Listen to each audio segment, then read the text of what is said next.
ये लोग पेड़ काटने वालों जैसे दिखते हैं, पूरे साजो सामान से लैस, जैसे आरियां, फीते, ईंधन के कनस्तर और हेलमेट। लेकिन वे पेड़ काटने नहीं, दरअसल उन्हें बचाने निकले हैं। दक्षिण भारत के ऑरोविल शहर में हर पेड़ कीमती है, लिहाजा जानकारों की एक स्थानीय टीम हरियाली बनाए रखने का काम करती है। जब मैं छोटा था, मेरे पिता के एक दोस्त ट्री हाउस बना रहे थे। सैंपल के रूप में उन्होंने हमारे घर के पिछवाड़े में पेड़ पर ऐसा एक घर बनाया। वहां जाकर अलग ही नज़ारा दिखाई देता। वो अनुभव अलग ही था। तैरती हवा के बीच लगता था कि पेड़ सांस ले रहा है। आज भी मैं वो पल महसूस करता हूँ। भागीरथ प्रकाश ट्री केयर कंपनी के संस्थापक योनास जूखानेक के साथ मिलकर ऑरोविल के पेड़ों की देखरेख करते हैं। दोनों यहीं पले बढ़े, दोनों ही एक समय बंजर पड़े इस इलाके को हरा भरा बनाने की लोकल कम्युनिटी की कोशिशों के गवाह थे। इस बदलाव से उनमें प्रकृति के लिए प्रेम पैदा हुआ और फिर वही उनका करियर बन गया। आर्बरिस्ट या आर्बरिकल्चर लैटिन शब्द आर्बर से आया है, जिसका मतलब होता है पेड़। तो हम लोग ट्री प्रोफेशनल हैं। हम लोग प्रकृति और शहरी विकास के बीच संतुलन बनाने वाले लोग हैं। पिछले दशक में तमिलनाडु राज्य ने चक्रवात में हजारों पेड़ गंवा दिए थे। ऑरोविल इसी राज्य में है। जलवायु परिवर्तन की वजह से चक्रवात अब बार बार आने लगे हैं। 2011 में एक शक्तिशाली तूफान ने अगाथे फॉर्क्वेस का बगीचा तहस नहस कर दिया। तूफान में टूटे उनके पसंदीदा पेड़ को काटने की नौबत आ गई। चक्रवात के दिन सुबह सुबह पूरा बगीचा बर्बाद हो गया था।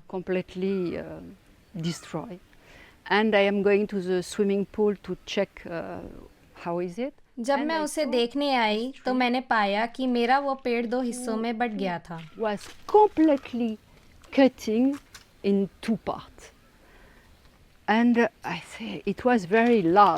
बहुत बड़ा पेड़ था। वो हिस्सा देखिए, वो 2011 से उग आया है। ये पूरी तरह से खुला हुआ था, वहाँ से आखिर तक। मुझे तो बिल्कुल ही यकीन नहीं हो रहा था कि हमें ये पेड़ काटना पड़ेगा। किस्मत से ट्री केयर के जानकारों के पास एक समाधान था। हमने अपनी रिसर्च की और पेड़ को हटाने के सबसे सही तरीके के बारे में सोचा। आखिर में हमने ब्रेसिंग तरीका अपनाने का फैसला किया। ये तरीका यूरोप में काफी लोकप्रिय था। हमने एक बहुत लंबी ड्रिल से पूरे पेड़ की ड्रिलिंग की, फिर उसमें थ्रेडेड रॉड घुसा दी। मेटल के कुछ प्लेट लगाए ताकि पेड़ को जोड़ा जा सके। लेकिन तमाम कोशिशों के बावजूद आर्बोरिस्ट हर पेड़ को नहीं बचा सकते। पेड़ के खराब होने या बीमार होने के बाद ही उनकी भूमिका आती है। शहरी पर्यावरणों में पेड़ आश्चर्यजनक रूप से बेशक ढल जाएं, लेकिन अक्सर बीमार पड़ जाते हैं या उनकी जड़ें खराब हो जाती हैं। आर्बोरिस्ट आइलैंड लेस्क्योर भी ऑरोविल में ही रहते हैं। वे शहरी पेड़ों के प्रबंधन के विशेषज्ञ हैं। वे नए निर्माण कार्यों में पुराने पेड़ों को संरक्षित करने की वकालत करते हैं। मैं साइट पर जाकर पेड़ों को देखता हूँ कि हर एक पेड़ कितने समय तक टिका रहेगा। मैं उन्हें नक्शे में भी रखता हूँ ताकि आर्किटेक्ट की ड्राइंग में भी उन्हें जगह मिले। वे सब जियो लोकेटेड हैं। हम उनकी सेहत, उनकी स्थिति, दुर्लभता, उनकी उम्र और वे कितने समय तक टिके रह सकते हैं, ये सारी चीजें देखते हैं।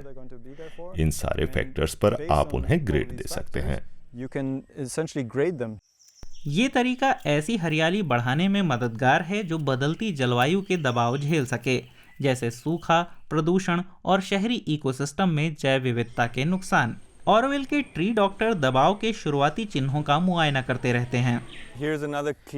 ये एक स्पष्ट संकेत है कि ये पेड़ मर रहा है।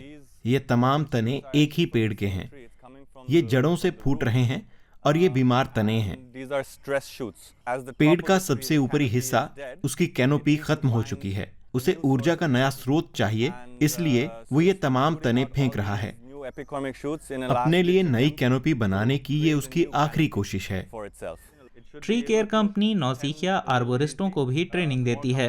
उन्हें दुनिया के अलग अलग हिस्सों में अपनाई जा रही वैज्ञानिक तकनीकों के इस्तेमाल के बारे में बताया जाता है। योनास ज़ुकानेक को उम्मीद है कि आर्बोरिस्टों का यह नया दस्ता पेड़ों की देखभाल के प्रति संवेदनशील होगा, न सिर्फ ऑरोविल में बल्कि वहां से बाहर भी।